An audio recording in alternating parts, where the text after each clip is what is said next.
நம்முடைய பிதாவாகிய யாவே தேவனாலும் அவருடைய குமாரன் நமது ஆண்டவராகிய யாஷோ மேசியானாலும் நம் அனைவருக்கும் சந்தோஷமும் சமாதானமும் சத்தியத்தோடு கூட அன்பும் பூரணமாய் விளங்குவதாக. போன வாரம் பார்த்தோம், தொடர்ந்து பார்க்க போகிறோம். போன வாரம் பார்க்க முக்கியமானது என்னது? எவ்வளோ பேர் பிறகு யூடியூப் கேட்டீங்க?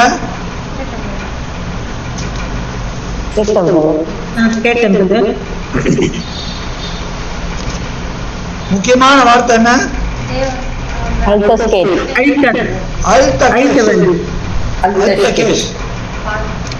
அல்தகேஷ்னா என்ன அர்த்தம்? அழிக்காதே.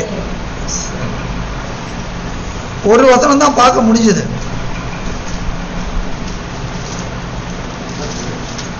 ஐம்பத்தேழாம் சங்கீதம் 11 வசனம் இருக்கு. நம்ம ஒரு வசனம் தான் பார்த்தோம். யூடியூப் பார்க்காதவங்க தயவுசெய்து ஒரு தடவை இன்னொரு தடவை பாருங்க. அது ரொம்ப பிரயோஜனமா இருக்கும்.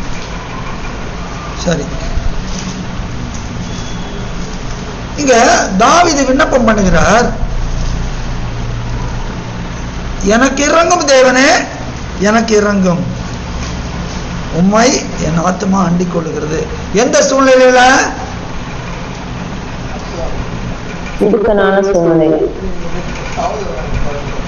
சவுலுக்கு தப்பி ஓடி கெபில போய் சவுட்டை மாட்டிக்கிறார். இப்படிப்பட்ட ஒரு சூழ்நிலை நமக்கு வந்ததனால் நம்ம என்ன பண்ணுவோம்?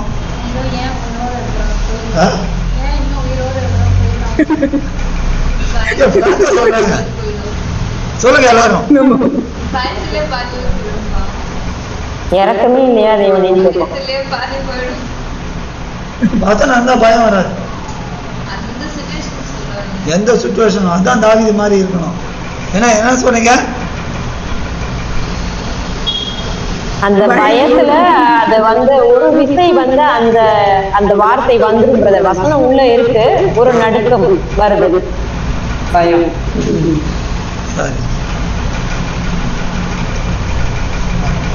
முதல்ல என்ன நினைப்போம்? தேவனே ஏன் இந்த மாதிரி வந்து மாட்ட வச்சுக்கிற, உண்மை நம்பி இருந்தேன்னு மாட்ட வச்சுக்கிற, நான் அவனுக்கு தப்பிதான் இங்க ஓடி வந்தேன், பார்த்தா இங்க என்ன உள்ள கொண்டாந்து வச்சுட்டு அவனை கூட என்ன மூடித்தீரு.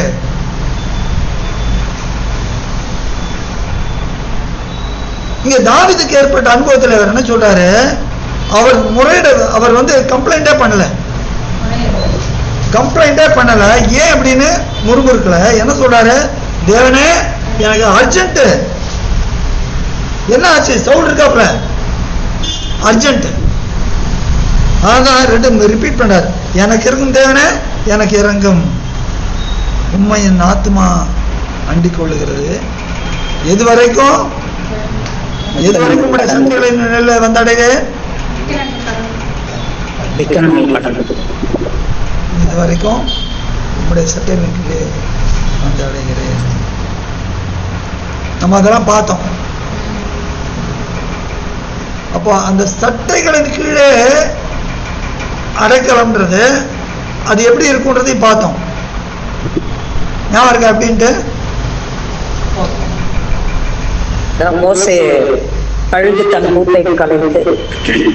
அப்போ எப்படி அந்த குஞ்சுகளுக்கு எப்படி இருக்கும் பார்த்தோம் போன வாரம். ஆனால் பதவியெல்லாம் அந்த தாய் குஞ்சு என்ன பண்ணுமா?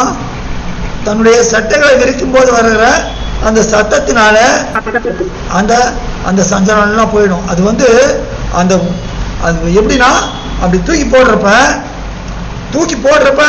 குஞ்சு பக்க பக்க பக்க பக்க, ஐயோ அம்மா கை விட்டாங்களே என்ன இந்த அம்மா. ஆனா அது அந்த சட்டைகளை அப்படியே விரிக்கிறப்ப ஒரு சத்தம் வருமா. அந்த சத்தம் இது என்ன பண்ணுமா? இந்த பயத்தெல்லாம் போகுமா, தைரியத்தை. அப்போ அப்படியே கொண்டாந்து அந்த கீழே அந்த குஞ்சு கீழே கொண்டாந்து அந்த சிறைகளை கொண்டாந்து அப்படியே வச்சு, அததான் தாவீது என்ன சொல்றாரு? ஒரு தாய் எப்படி தன் பிள்ளைகளை, தன் குஞ்சுகளை ஒரு கழுகு தாய் குஞ்சு காக்கிறதோ, அதே போல தேவனே உங்களுடைய சட்டைகள் தான் எனக்கு அடைக்கலாம். எனக்காக யாவையும் செய்து முடிக்க போகிற தேவனாகிய உன்னதமான தேவனை நோக்கி கூப்பிடுவேன். எனக்காக யாவையும் செய்பவரே, செய்து முடிப்பவரே. அந்த பாட்டுல என்ன பாடுறாங்க? அப்புறம் அப்புறம் எல் ஷடாய், அப்புறம் சர்வ வல்லமை, அப்புறம் அதுக்கப்புறம் ஏசையா உண்மைத்தானே. ரெண்டு என்ன பண்ணிடுறாங்க? ஏசையான்னு வேற ஒருத்தர் இருக்கிறாரு, அது வேற இன்னொரு கொஞ்சம் அக்கிரமம், ஒரு தீர்க்கதரிசி. ஆண்டவர் பேரை மாத்திட்டாங்க. ஞாயிற்றுமலை சொல்வார், காலை பிடிச்சு திருவார், ஏசையா நம்பினா போ, ஏசையாட்ட போ.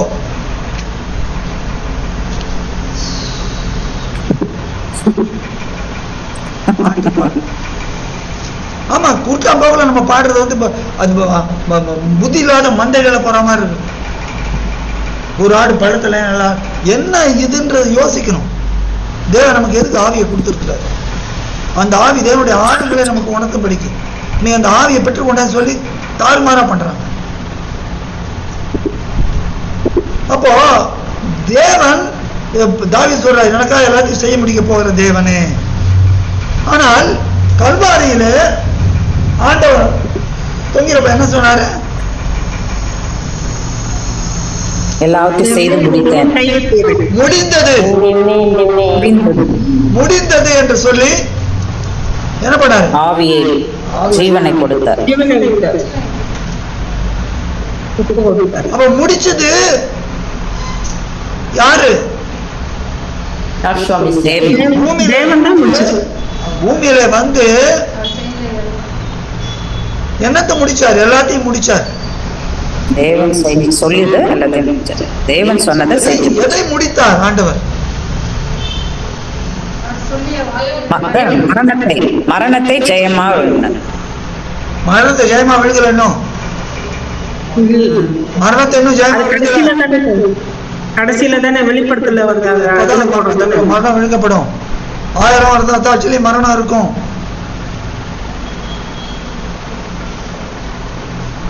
இப்ப எது என்னத்தை முடிச்சார் அவரு? சொல்றாரு, ரிப்போர்ட் கொடுக்குற, ரிப்போர்ட் கார்டு கொடுக்கல. பூமியிலே நீர் எனக்கு செய்யும்படி நீர் எனக்கு நியமித்த காரியங்களை செய்து முடித்தேன். யோவான் 17 அப்ப என்ன பூமியில என்ன நியமிச்சார் அவருக்கு? அது ஜீவனை கொடுக்குறது. அதுதானே கல்வாரியில மரித்து பூமியான தந்தையின் போஜனம், பூமியா ஒழுங்கின்மையா போயிடுது. அது சரி செய்யறாரு. அது சரி பண்ணப்ப அந்த பூமி நல்லா இருந்த பூமியில என்ன ஆச்சு? பாவம் வந்து சாபம், மனுஷர்களுடைய பாவங்களை உலகத்தினுடைய பாவம் வந்து சாபம் வந்து ரத்தம் சிந்தப்பட்டது. அப்போ இந்த பூமியில இருக்கிற சாபத்தை நீக்கும்படியாக அதெல்லாம் எதனால வந்து பாவம் அல்லது அதனால மரணம், இதைத்தான் முடிக்கிறார். இது பாவத்துக்கான பரிகாரத்தை செய்து முடிக்கிறார். இன்னும் மற்ற காரியங்கள் இன்னும் முடிக்கிறார். பூமியில இன்னும் முடிச்சிருக்கிறார். அவருடைய முதல் வருகையில பூமியில என்ன செய்யணும்னு செஞ்சாரோ அதை தான் என்ன நீங்க அதான் செஞ்சார். ஆனால் இங்கே சங்கீதக்காரன் ஏதாவது என்ன சொல்றாரு? எனக்காக யாவையும் செய்து முடிக்க போகிற தேவனாகிய உன்னதமான தேவனை நோக்கி கூப்பிடுவேன். பூமியில யார் செஞ்சு முடிச்சாரு? ஆண்டவர். அததான் அப்போஸ்தலனாகிய பவுல் தனக்கு அருளப்பட்ட ஞானத்தினாலே பவுல் இது பேதுரு பேசுறார். 2 பேதுரு 3ஆம் அதிகாரத்துல எடுங்க, அதை வாசிங்க எல்லாரும்.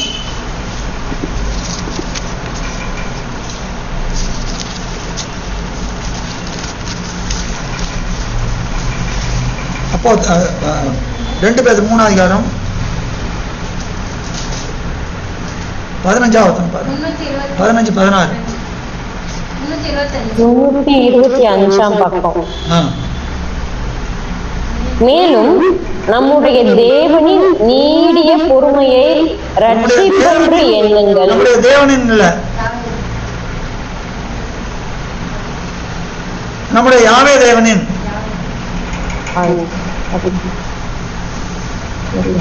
ஆ, மேலும் நம்முடைய யாவே தேவனின் நீடிய பொறுமையை இரட்சிப்பென்று எண்ணுங்கள். ஆ. நமக்கு பிரியமான சகோதரனாகிய பவுலும் தனக்கு அருளப்பட்ட ஞானத்தினாலே இப்படியே உங்களுக்கு எழுதியிருக்கிறான். எல்லா நிருபங்களிலும் இவைகளை குறித்து பேசியிருக்கிறான். அவன் சொன்னவைகளில் சில காரியங்கள் அறிகிறதற்கு அரிதாயிருக்கிறது. கல்லாதவர்களும் உறுதி இல்லாதவர்களும் மற்ற வேத வாக்கியங்களை புரட்டுகிறது போல தங்களுக்கு கேடு வரத்தக்கதாக இவைகளையும் புரட்டுகிறார்கள். பாருங்க, தனக்கு அருளப்பட்ட ஞானத்தினாலே இப்படி பேசுகிறான். கலாத்தியர் 1 அதிகாரம் 12 பாருங்க. இந்த ஞானம் கலாத்தியர் 1:12 பக்கம் சொல்லுங்க. எடுத்தோம் மனுஷனால அல்ல, 257 கலாத்தியர் 1 அதிகாரம் என்ன அதிகாரம்? 1 அதிகாரம் 12 கலாத்தியர் 1 அதிகாரம் 12 257 பக்கம். நான் அதை ஒரு மனுஷனால் பெற்றதும் இல்லை, மனுஷனால் கற்றதும் இல்லை, யாஸ்வா மேசியாவே அதை எனக்கு வெளிப்படுத்தினார். அப்ப இந்த ஞானத்தை பெற்றுக்கொண்ட பவுல் எவ்வளவு அழகா சொல்றாரு பாருங்க. ரோமர் 8 அதிகாரம் 3 சொல்றாரு, நியாயப்பிரமாணம் செய்வோம். 215 பக்கம். ரோமர் 8:3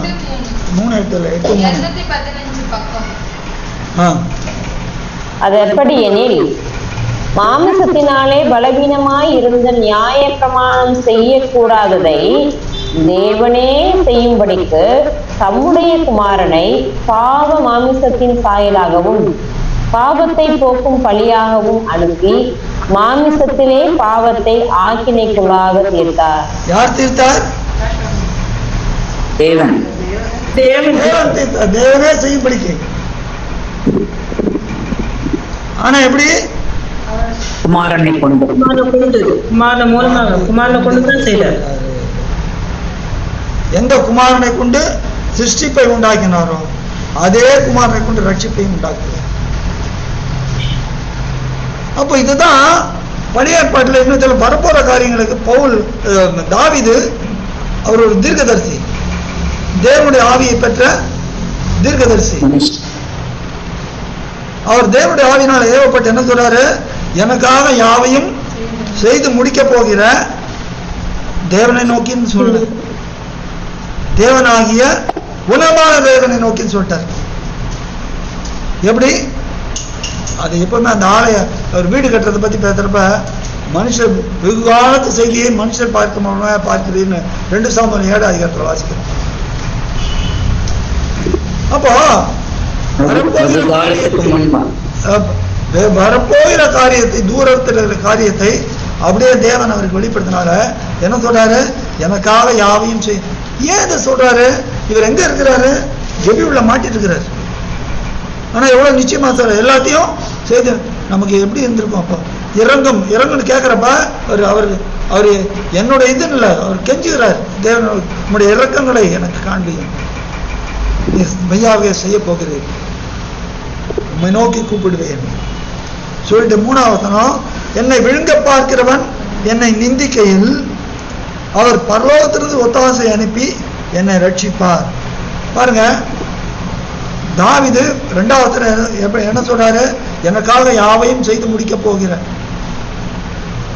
செய்யல. ஆனா தாவீது அங்கே விசுவாசத்தை அறிக்கையிடுகிறார். தாவீதுக்கு செஞ்சாரு, ஆனா தாவீதுடைய ஜனங்களுக்கு செய்யல. தாவீதுக்கு செஞ்சாரு, ஆனா தாவீதுடைய ஜனங்களுக்கு செய்யல. அப்போ வரப்போகிற காலத்தை குறித்து அவர் தீர்க்கமாய் பேசுகிறார். அது 3 எப்படி சொல்றாரு? என்னை விழுங்க பார்க்கிறவன் என்னை நிந்திக்கையில் அவர் பரலோகத்திலிருந்து ஒத்தாசை அனுப்பி என்னை ரட்சிப்பார். ஆமென். ஹல்லேலூயா. 1 பேதுரு 5 அதிகாரம் 8 பாருங்க. பக்கம் சொல்லுங்க எடுத்தவங்க. 5:8 321 பக்கம் 321. தெளிந்த புத்தி உள்ளவர்களாய். தெளிந்த புத்தி உள்ளவர்களாயிருங்கள், விழித்திருங்கள், ஏனெனில் உங்கள் எதிராளியாகிய சாசானவன் கெர்ச்சிக்கிற சிங்கம் போல் எவனை விழுங்கலாமோ என்று வகை தேடி சுற்றித் திரிகிறான். வகை தேடி சுற்றித் திரிகிறான். அப்ப தாவீது சொல்றாரு, என்னை விழுங்க பார்க்கிறவர்கள் இல்லை, என்னை விழுங்க பார்க்கிறவன் என்னை நிந்திக்கையில், என்னை விழுங்க பார்க்கிறவர்கள் இல்லை, என்னை விழுங்க பார்க்கிறவன் என்னை நிந்திக்கையில். தாவீதை யார் விழுங்க பார்த்தா? சவுலு. எப்படி தெரியும்? அவன் தானே சுத்தி சுத்தி வர கொண்டு போடணும்னு சொல்லிட்டு வரான். அவனுக்கு ஒரு பொல்லாத ஆவி வந்திருக்குல்ல, அவனுக்கு பொல்லாத ஆவி. சவுலுக்குள்ள வந்ததுனால திரும்ப திரும்ப ஆமா செவரோட சேர்த்து குத்தி திரும்ப போடுறது. திரும்ப வருது, கொல்லணும்னு பாக்குறேன் வந்து. ஆனா அங்க தாவீது சொல்றாரு, என்னை விழுங்க பார்க்கவன் என்னை நிந்திக்கையில்.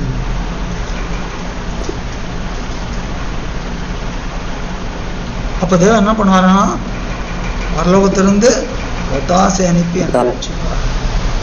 பரலோகத்துல தான், பூமியில கிடையாது, எந்த மனுஷனாலும் கிடையாது. பரலோகத்திலிருந்து ஒத்தாசை அனுப்புவார். 43ஆம் சங்கீதம் 3ஆம் வசனம் பாருங்க, அங்க என்ன சொல்லுதுன்ட்டு.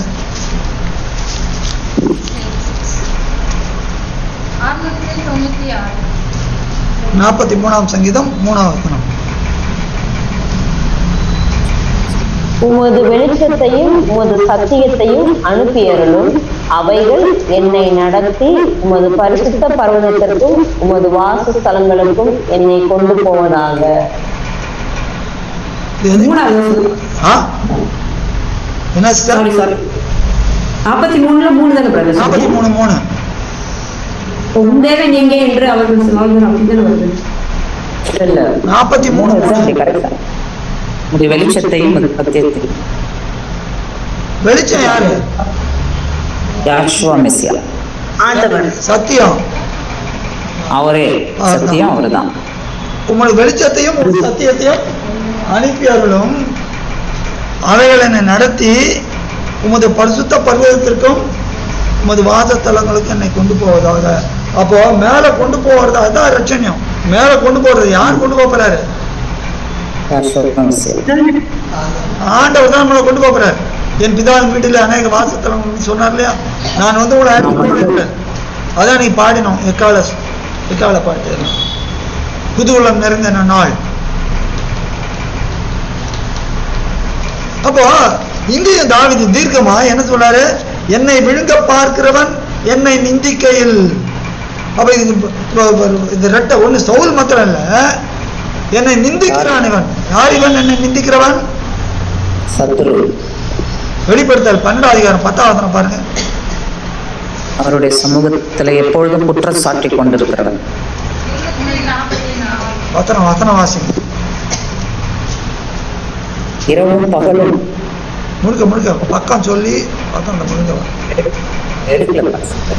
அப்பொழுது வானத்திலே ஒரு பெரிய சத்தம் உண்டாகி, இப்பொழுது ரட்சிப்பும் வல்லமையும் நமது தேவனுடைய ராஜ்யமும் அவருடைய மேசியாவின் அதிகாரமும் உண்டாயிருக்கிறது. இரவும் பகலும் நம்முடைய தேவனுக்கு முன்பாக நம்முடைய சகோதரர் மேல் குற்றம் சுமத்தும் பொருட்டு அவர்கள் மேல் குற்றம் சாட்டுகிறவன் தாழ தள்ளப்பட்டு போனான். அப்ப இவன் தான் நிந்திக்கிறவன். யோபை குறித்து போய் நிந்திக்கிறான்.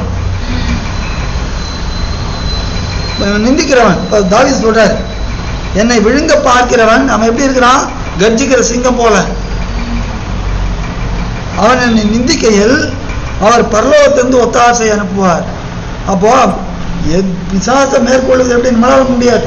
நமக்காக யார் மேற்கொண்டார்? ஆண்டவர் மேற்கொண்டார். இப்போ ஆண்டவருக்குள் நாம் காணப்படும் போது நம்மால் மேற்கொள்ள முடியும். தேவன் தமது கிருபையும் தமது சத்தியத்தையும் அனுப்புவார். இந்த ரெண்டு வார்த்தை அப்படியே பிணைக்கிறார் பாருங்க. என்னை நிந்திக்கையில் பரலோகத்துக்கு ஒத்தாசை அனுப்புவார் சொல்லிட்டு அனுப்பி என்னை ரட்சிப்பார். தேவன் தமது கிருபையும் தமது சத்தியத்தையும் அனுப்புவார். இவன் நிந்திக்கிறான், இவன் குற்றம் சாட்டுறான். ஏன் என்ன குற்றம் சாட்டுறான்? அவன் தப்பு செஞ்சு தாவீது தப்பு செஞ்சு சகரியா 3ஆம் அதிகாரம் எடுங்க.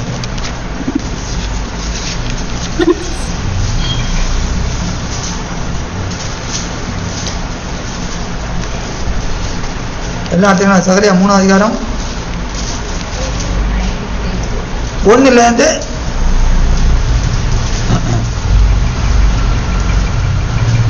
4 வரைக்கும் வாசிங்க.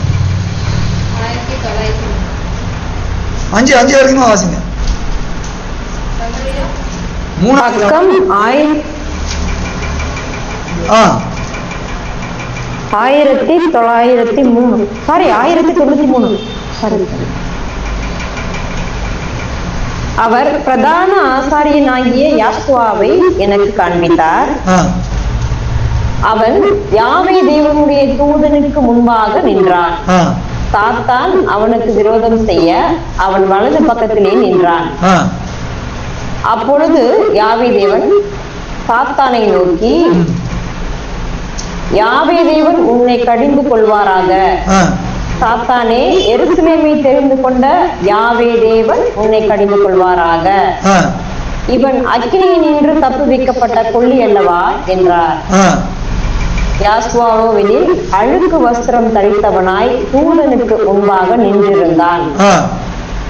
அவர் தமக்கு முன்பாக நிற்கிறவர்களை நோக்கி, இவன் மேல் இருக்கிற அழுக்கு வஸ்திரங்களை களைந்து போடுங்கள் என்றார். பின்பு அவனை நோக்கி, பார், நான் உன் அக்கிரமத்தை உன்னிலிருந்து நீங்க செய்து உனக்கு சிறந்த வஸ்திரங்களை தரிப்பித்தேன் என்றார். சாத்தான் எதனால நிந்திக்கிறான்? பாவத்து நிமித்தம், பாவம் செய்ய அழுக்கு வஸ்திரம். அப்ப நம்மளா அழுக்கு வஸ்திரம் போட்டா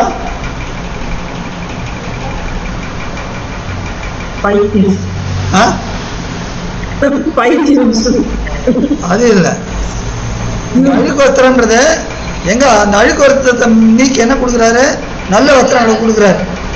அதுக்கு என்ன சொல்றாரு? அவனை நோக்கி, பார், நான் உன் அழுக்கு வஸ்திரத்தை உன்னிருந்து நீங்க செய்து உனக்கு சிறந்த வஸ்திரங்களை தரிப்பித்தேன் என்றார். அப்படியா இருக்குது? நான் உன் அக்கிரமத்தை உன்னிருந்து நீங்க செய்து, அப்படித்தானே இருக்கு. வசனத்தை நல்லா பாருங்க.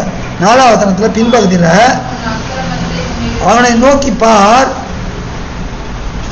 நான் உனக்கு உன்னுடைய அழுக்கு வஸ்திரத்தை உன்னிருந்து எடுத்து நறுது.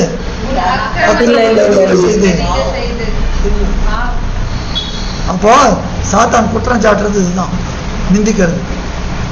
அப்போ இங்க தாவீதுக்கு வந்திருக்கு. தாவீது என்ன சொல்றாரு? என்னை விழுங்க பார்க்கிறவன் அவன் எப்படி விழுங்குவான்? நம்மகிட்ட பாவம் தான் விழுங்கிடுவான்.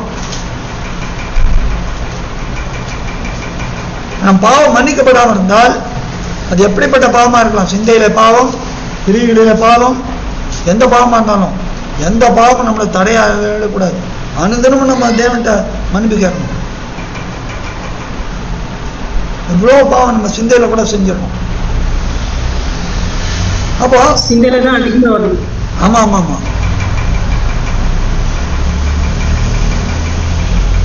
அப்போ என்னை அவன் நின்று அந்த பாவத்தை வச்சு அவன் நம்மளை நிந்திப்பான்.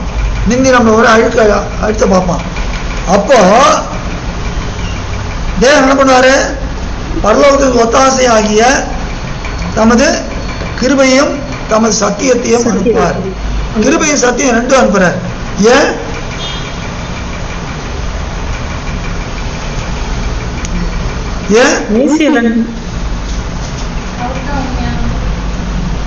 கிருபையும் சத்தியம் ஒன்றை ஒன்று முத்தம் செய்வது. கிருபை அனுப்பிச்சா போறாதா? சத்தியமா ரெண்டும் அவர் தானே, கிறிஸ்து ரெண்டுமே அவர் தான். ஆண்டவராக யாஷா மெசியா தான். சரி, கிருபைன்னு மாத்திரம் போடுமே. கிருபையை கொண்டு விசுவாசத்தினால் ரட்சிக்கப்பட்டீர்களே, இது உபகாரம் தேவனுடைய ஈவுன்றாரு. எதுக்கு அவர் வெளிப்பட்ட போது எதுங்க தேவனுடைய கிருபை? சத்தியம் இல்லாம கிருபை கிடையாது, கிருபை இல்லாம சத்தியம் கிடையாது. அது இல்லை. நம்முடைய பாவங்கள் மன்னிக்கப்படும்படிக்கு நமக்கு கிருபை வேண்டியதா இருக்கிறது. ஆனால் மன்னிக்கப்பட்ட பின்பு நமக்கு என்ன தேவை? சத்தியம் தேவை. தொலைச்சு விடுவாங்க. என்னை தள்ளி என் வார்த்தை ஏற்றுக்கொள்ள நியாயத்திற்கு வந்து நான் சொல்லிய வசனமே அவனை கடைசி நாள் நியாயத்திற்கும். அப்போ நம்ம ரட்சிக்கப்பட்டு அப்போ பாவத்தை மன்னிக்கிறார். ஆனா அதுக்கு பிறகு நம்ம வாழ வாழ்க்கையில சத்தியம் வேணும். கிருபையினால் ரட்சிக்கப்பட்டீர்கள். அதுக்கு பிறகு நம்ம நடக்கிற பாதையில் நமக்கு சத்தியம் வேணும், அனுதினமும் சத்தியம். அதுதான் சங்கீதம் 1வது அதிகாரம் 1வது சொல்றார். எப்படி வரிசையாக பட்டியல் போட்டு இரவும் பகலும் தியானமாய் பாக்கியவா.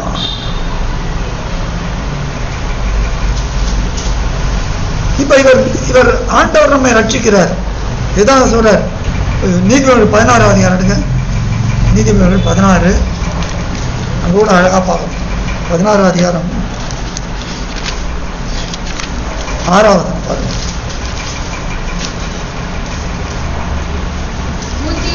776 கிருபையினாலும் சத்தியத்தினாலும் பாவம் நிவர்த்தியாகும். யாவே தேவனுக்கு பயப்பட்டதினால் மனுஷர் தீமையை விட்டு விலகுவார்கள். கிருபையினாலும் சத்தியத்தினாலும் பாவம் நிவர்த்தியாகும். ஆனாதான் அந்த வார்த்தை மாமிசமாகி கிருபையினாலும் சத்தியத்தினாலும் இருந்தவராய்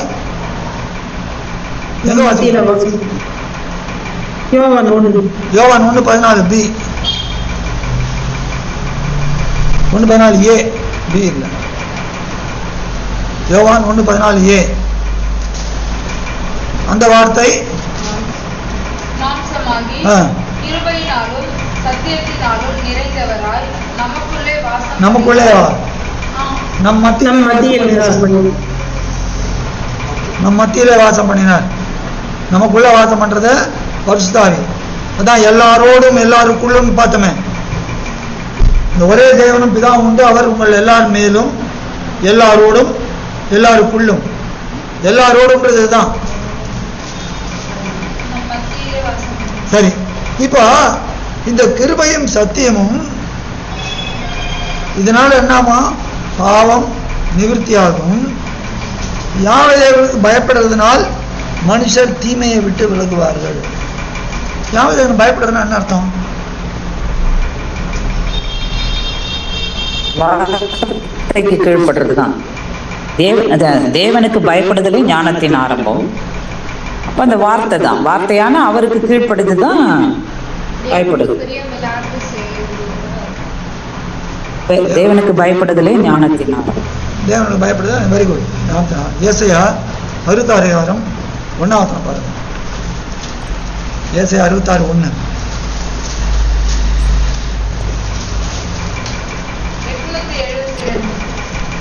யாவே தேவன் சொல்லுகிறது என்னவென்றால், வானம் எனக்கு சிங்காசனம், பூமி எனக்கு பாதபடி. நீங்கள் எனக்கு கட்டும் ஆலயம் எப்படிப்பட்டது? நான் தங்கி இருக்கும் ஸ்தலம் எப்படிப்பட்டது? என்னுடைய கரம் இவைகளை எல்லாம் சிருஷ்டித்ததினால் இவைகள் எல்லாம் உண்டாயின என்று யாவே தேவன் சொல்லுகிறார். ஆனாலும் சிறுமைப்பட்டு ஆவியில் நொறுங்குண்டு என் வசனத்துக்கு நடுங்குகிறவனையே நோக்கி பார்ப்பேன். வசனத்துக்கு நடுங்குகிறவனையே நோக்கி. இதுதான் தேவனுக்கு பயப்படுற பயம். இப்ப இதனால்தான் பாவம் நமக்கு நிவர்த்தியாக பிறகு என்ன, அவங்க அந்த வார்த்தை வந்தனா தீமை விட்டு விலகுவார்கள். இப்போ ஒரு பக்கம் சத்துரு நிந்திக்கிறான். எதனால? அழுக்கு வஸ்திரமாகிய அக்கிரமத்தினால. அழுக்கு வஸ்திரமாகிய அக்கிரமத்தினாலே 52 சங்கீதம் வந்துருங்க. அல்தகேஷ் ஒரு பக்கம் சத்துரு நிந்திக்கிறான். என்ன சொல்றான்? இவன் மேல இந்த பாவனா இருக்கு. சகரியா 3 பாத்தீங்கன்னா தெரியும். அதுல இவன் மேல இந்த பாவனா இருக்கு, இவன் என்கிட்ட கொடுங்க, இவன் என்னோட அடிமை.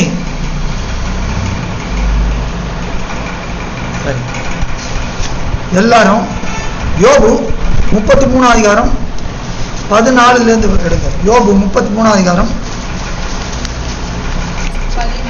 14 25 வரைக்கும் பாருங்க. 26 வரைக்கும், 27 கூட பார்க்கணும். 14 14 to 28 வரைக்கும் தான் வாசிங்க. பக்கம் 662. 14 இருந்து 28 வரைக்கும். தேவன் ஒரு விசை சொல்லி இருக்க காரியத்தை இரண்டாம் விசை பார்த்து திருத்துகிறவர் அல்லவே. இதுதான் தப்பு. கன நித்திரை தமிழ்ல ரொம்ப தப்பா இருக்குது. கேட்டீங்க எல்லாரும். தேவன் ஒரு விசை சொல்லி இருக்கிறார், இரண்டாம் விசையும் சொல்லி இருக்கிறார். சொல்லிருக்கீங்க. மனுஷன் அதை பார்த்து திருத்துவதில்லை. ஒரு மனுஷன் அதை இரண்டாம் விசையும் சொல்லி இருக்கிறார்.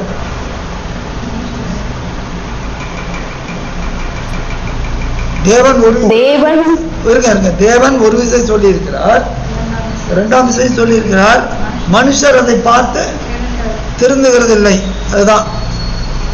எல்லாம் அது கிளியரா இருக்கா? Pradeep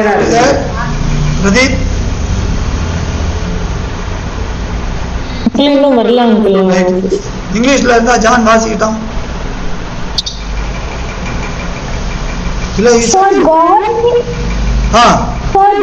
For God may speak in one way or in another, yet man does not perceive it.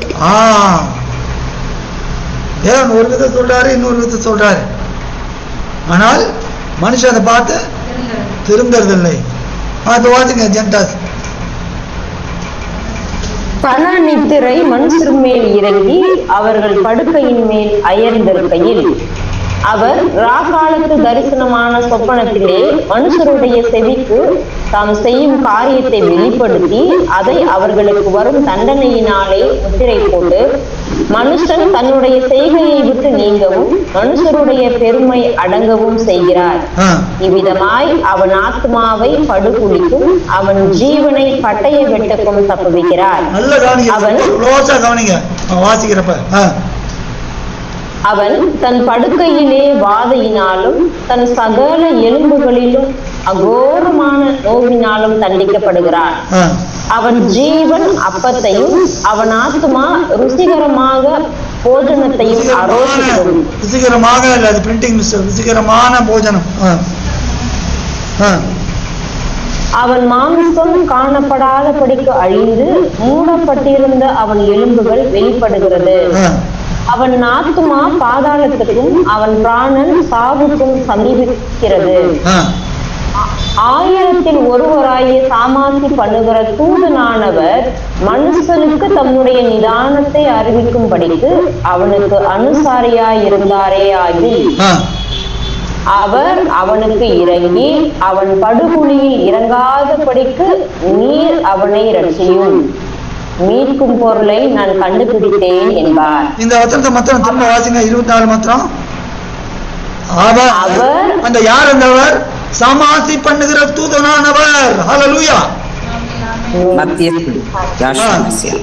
அவர் என்ன சொல்றாரு? இந்த யாரு? இந்த இந்த இந்த மாதிரி ஆயிட்டான மனுஷன். இந்த மனுஷனுக்கு தேவனே நீ இறங்கி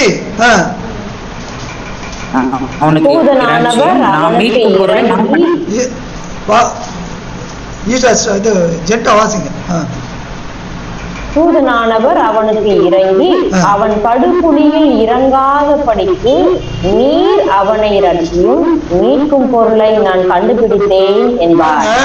இங்க தூதனானவர் என்ன சொல்றாரு? அவனை ரட்சியும், நீர் ரட்சியும். தேவன் ரட்சிக்கணும்னு சொல்றாரு. நீர் ரட்சியும், தேவனை தான் ரட்சிக்க சொல்ற. மீட்கும் பொருளை நான் தான் வந்துட்டேன். அவனுக்கு வரலனா நம்ம மேல சத்துரு குற்றம் சாட்டினானா சொல்லுவான், அவனை கொடுங்க என்கிட்ட, அவளை கொடுங்க என்கிட்ட. இவன் பண்ண பாவத்துக்கெல்லாம் எங்க போனோம்? அப்போ வலது பக்கத்திலே வலது பாகத்திலே இதாவே அவன் செஞ்சாதான் இல்லைங்களே. ஆனா 2000 ஆண்டுகளுக்கு முன்பதாக நான் கல்வாரியிலே மேட்டிலே நான் இந்த கிரயத்தை கொடுத்தேனே, மீட்கும் பொருளை நான் கண்டுபிடித்தேனே. அதுதான் அவர் அவனுக்கு அனுசாரியா இருந்தாரையாகில். எப்ப அனுசாரி ஆவாரு பார்க்கப்படும். அப்பொழுது அவன் மாமிசம் வாலிபத்தில் இருந்ததை பார்க்கிலும் ஆரோக்கியமடையும், தன் வாழ வயது நாட்களுக்கு திரும்புவான். அவன் தேவனை நோக்கி விண்ணப்பம் பண்ணும்போது அவன் அவருடைய சமூகத்தை கம்பீரத்தோடே பார்க்கும்படி அவர் அவன் மேல் பிரியமாகி அந்த மனுஷனுக்கு அவனுடைய நீதியின் பலனை கொடுப்பார். அவன் மனுஷரை நோக்கி பார்த்து, நான் பாவம் செய்து செம்மையானதை புரட்டினேன், அது எனக்கு பிரயோஜனமாய் இருக்கவில்லை. என் ஆத்துமா படுகுழியில் இறங்காதபடி அவர் அதை ரட்சிப்பார். ஆகையால் என் பிராணன் வெளிச்சத்தை காணும் என்று சொல்லுவான். இப்போ இந்த சாமாசி பண்ணுகிற தூதனானவர் என்ன சொல்வாரு? தேவனே தேவனே என்ன சொல்வார்? அல்தகேஷ் அழிக்காதே, நான் அவனுக்காக மீட்கும் பொருளை கொடுக்குறேன். அதுதான் அல்தகேஷ். இப்போ தாவீது இந்த அல்தகேஷ் ராகத்துல அதை சொன்னதுக்கு என்ன வரப்போகிற காரியத்தை அதை ஆவினால் ஏவப்பட்டு பேசியிருக்கிறார். மீட்கும். அப்போ அந்த அந்த மனுஷன் எப்படி இருந்தா எப்படி ஆடுறான் பாருங்க. தப்பு பண்றதுனால கழுவியில் போன என்ன ஆறான். ஆனா சாமாஜி பண்ண தூதனானவர் அவனுக்கு அனுசாரியா இருந்து என்ன சொல்றாரு? அல்தகேஷ் எல்லாம் ஏசையா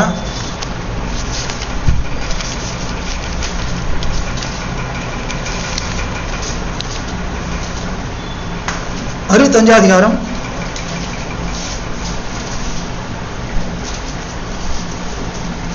8வது வசனம் பாருங்க.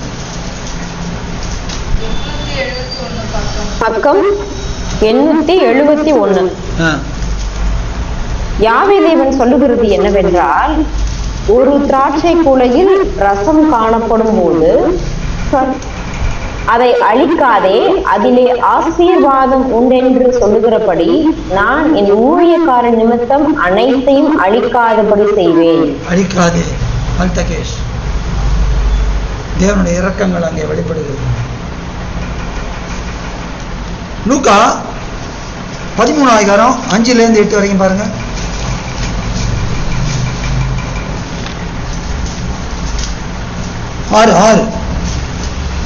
6-9 வரைக்கும்.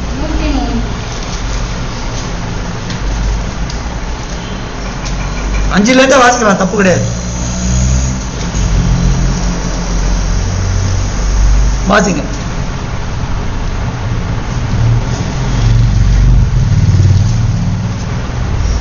அப்படி அல்லவென்று உங்களுக்கு சொல்லுகிறேன், நீங்கள் மனம் திரும்பாமற் போனால் எல்லாரும் அப்படியே கெட்டுப் போவீர்கள் என்றார். அப்பொழுது அவர் ஒரு உவமையையும் சொன்னார். ஒருவன் தன் திராட்சை தோட்டத்தில் ஒரு அத்தி மரத்தை நட்டிருந்தான். அவன் வந்து அதிலே கனியை தேடின போது ஒன்றும் காணவில்லை. அப்பொழுது அவன் தோட்டக்காரனை நோக்கி, இதோ 3 வருஷமாய் இந்த அத்தி மரத்திலே கனியை தேடி வருகிறேன், ஒன்றையும் காணவில்லை. இதை வெட்டி போடு, இது நிலத்தையும் ஏன் கெடுக்கிறது என்றான். அதற்கு அவன், ஐயா, இது இந்த வருஷமும் இருக்கட்டும், நான் இதை சுற்றிலும் கொத்தி எரு போடுவேன். கனி கொடுத்தால் சரி, கொடாவிட்டால் இனிமேல் இதை வெட்டி போடலாம் என்று சொன்னான் என்றார். வெட்டாதே, அழிக்காதே. அல்தகேஷ்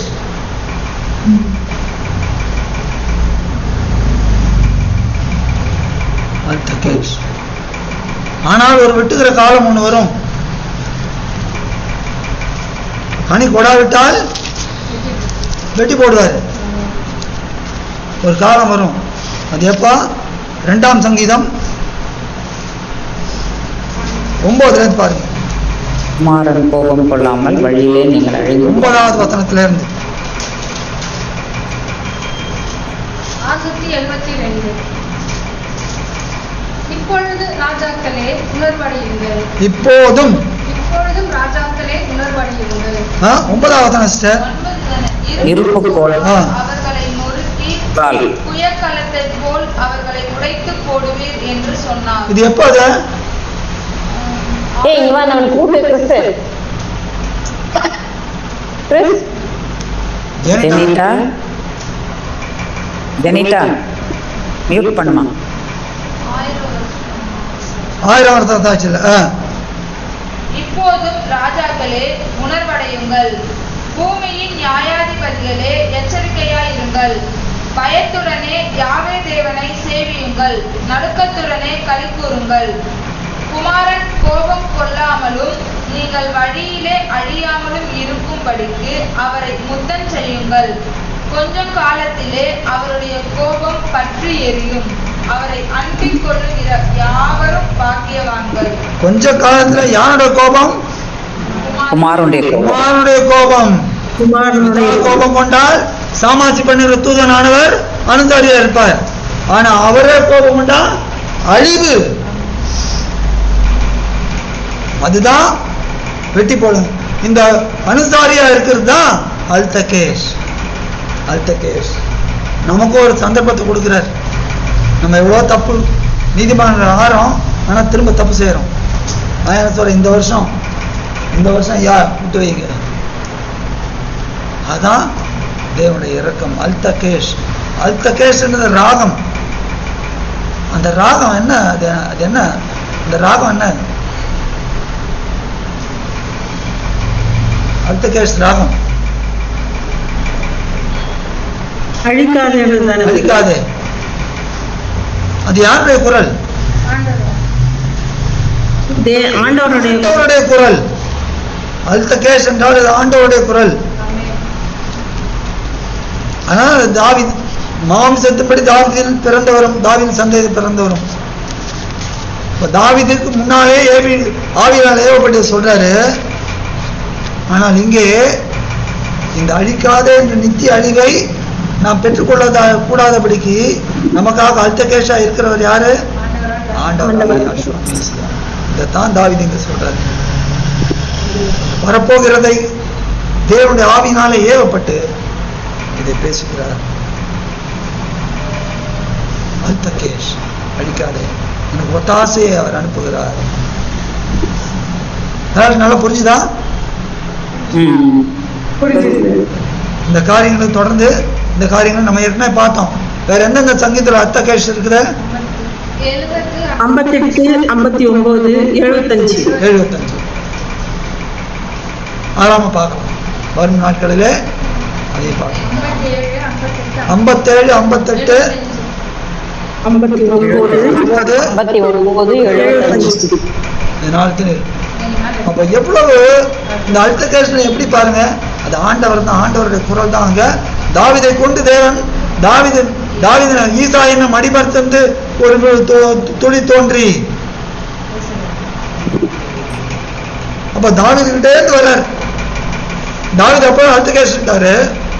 ஆனா அவர் ஆவியில ஏவப்பட்டு வரப்போகிற அந்த கூக்குரல், பிதாவின் சமூகத்தில் இருக்கிற தேவனே, நான் அனுசாரியா இருக்கிறேன், நான் அல்தகேஷா இருக்கிறேன், அவனை கொள்ளாதீங்க, அவனை குடியில தள்ளாதீங்க, அவளை குடியில தள்ளாதீங்க, நான் மீட்கும் பொருளை கண்டுபிடித்தேன். நம்ம எவ்வளோ விசேஷித்து நம்ம பாக்கியவான்கள் பாக்கியவர்கள் இருப்பாருங்க. தாவீதின் காலத்துல இல்லை, ஆனா நமக்கு பாருங்க தேவன் எவ்வளோ அருமையான ஒரு இந்த ரட்சிப்பை குறித்து நாம் கவலையற்றிருப்போமாக.